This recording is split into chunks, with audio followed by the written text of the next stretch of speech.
klarifikasi terkait dengan dugaan korupsi proyek laptop Chromebook senilai 9,9 triliun rupiah ini. Salah satu hal yang kemudian menjadi alasan dari Nadiem Makarim melakukan pengadaan laptop Chromebook ini dikarenakan pada tahun 2020 pada saat itu terjadi krisis pandemi COVID-19 yang juga menyebabkan terjadinya krisis pada dunia pendidikan. Sehingga Nadiem menjelaskan bahwa saat itu pengadaan laptop adalah menjadi upaya mitigasi agar pembelajaran di sekolah bisa tetap berjalan dan juga bisa menghindari terjadinya learning loss atau hilangnya kesempatan belajar bagi para siswa. Dan program dari pengadaan peralatan TIK atau Teknologi Informasi dan Komunikasi termasuk laptop Chromebook ini dinilai oleh Nadiem sebagai mitigasi dari risiko pandemi pada saat itu. Namun memang ada pula keterangan yang menyebutkan bahwa untuk Chromebook tersebut sebetulnya tidak dapat digunakan atau tidak efektif pengadaannya terutama untuk di wilayah 3T terdepan, terluar, dan tertinggal di Indonesia.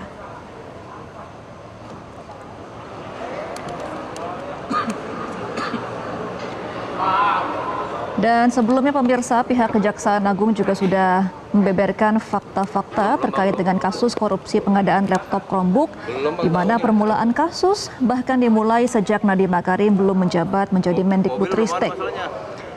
Kala itu Abdul Kohar selaku Direktur Penyidikan atau Dirdik Jampitsus Kejagung menyampaikan bahwa mantan staf sus Mendikbudristek Yuristan dan Fiona Handayani membuat grup WhatsApp bernama Mas Menteri Kortim yang membahas rencana pengadaan untuk program digitalisasi pendidikan pada bulan Agustus tahun 2019. Pengadaan sejumlah alat penunjang pendidikan itu akan terrealisasi apabila Nadiem Makarim dilantik menjadi menteri pada Oktober 2019. Dan kemudian setelah Nadiem Makarim dilantik menjadi Mendikbudristek di tahun 2019, Yuristan kemudian mewakili menteri untuk membahas teknis pengadaan TIK menggunakan Chrome OS dengan Pusat Studi Pendidikan dan Kebijakan atau PSPK di Desember 2019. Selanjutnya, Yuristan menghubungi Ibrahim Arif dan YK dari PSPK untuk membuatkan kontrak kerja. Kontrak kerja tersebut ditujukan untuk IBAM atau IBAM, Ibrahim Arif sebagai pekerja PSPK dan menjadi konsultan teknologi di Kemendikbudristek. Kemudian berlanjut di tahun 2020, tepatnya pada bulan Februari, Nadiem Makarim menemui pihak Google, yaitu WKM dan juga PRA, untuk membicarakan pengadaan TIK di Kemendikbudristek. Setelah pertemuan itu, Yuristan menindaklanjuti perintah Nadiem untuk bertemu dengan pihak Google. Pertemuan dilakukan untuk membahas teknis pengadaan TIK di Kemendikbudristek menggunakan Chrome OS. Di antaranya co-investment sebesar 30% dari Google untuk Kemendikbudristek. Dan kesepakatan dengan Google kemudian disampaikan dalam rapat yang dihadiri oleh pejabat Kemendikbudristek. Dan di bulan Mei tahun 2020, Yuristan bersama dengan staf lainnya menggelar rapat melalui aplikasi Zoom untuk pengadaan TIK dengan menggunakan Chrome OS milik Google untuk tahun 2020 hingga tahun 2022. Namun kala itu pengadaan belum dilaksanakan karena teknologi untuk mendorong penggunaan Chrome OS ini juga masih dipengaruhi oleh tim teknis dengan cara mendemonstrasikan Chromebook dan masih akan dilakukan uji coba terlebih dahulu.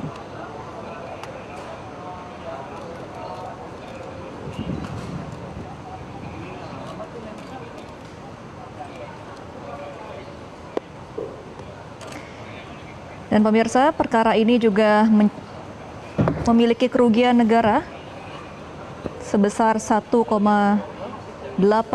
triliun rupiah dengan rincian item software sebesar 480 miliar rupiah dan markup dari selisih harga kontrak di luar CDM senilai 1,5 triliun rupiah. Sementara itu, kasus dengan proyek senilai 9, triliun rupiah ini sudah menjadikan 4 tersangka sebelumnya yang merupakan bawahan dari Nadiem Makarim ketika menjabat menjadi Mendikbudristek.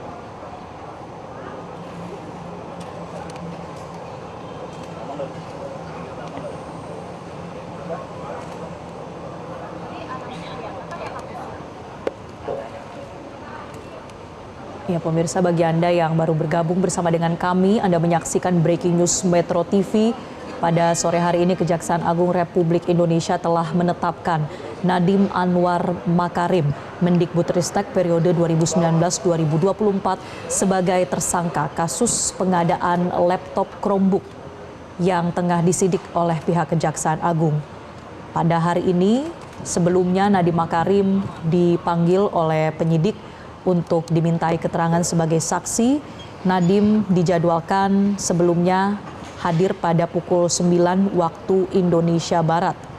Dan ini adalah pemeriksaannya untuk ketiga kalinya setelah sebelumnya ia menjalani pemeriksaan pada Senin 23 Juni dan juga pada Selasa 15 Juli 2025 lalu, di mana Nadiem telah ditetapkan sebagai tersangka dan akan ditahan selama 20 hari ke depan untuk kepentingan penyidikan.